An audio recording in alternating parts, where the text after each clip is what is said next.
30-yillar. Qatag'on shamoli esayotgan davr. 1932-yili Muhammadjon domlani sinfiy dushman sifatida 1 yilga ozodlikdan mahrum qilishdi. Qamoqdan chiqqach, ta'qiblardan qochib, tez-tez yashash joyini o'zgartirishga majbur bo'ldilar. Goh Ohangaronning Abliq qishlog'ida, goh Toshkentdagi kolxozlarda yashirinib yurdi. Lekin NKVDning ko'zi hamma joyda edi. Xorij davlatlarda o'qigan degan ayblov bilan uni 3 yilga qamashdi. Bu safar manzil Rossiyaning Sverdlovsk o'rmonlari bo'ldi.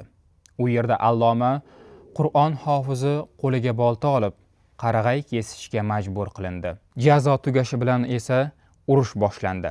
U 1942-yilda frontga olib ketildi. Minsk ostonasidagi qonli janglarda og'ir yaralandi. Urushdan keyin ham tinchlik berilmadi.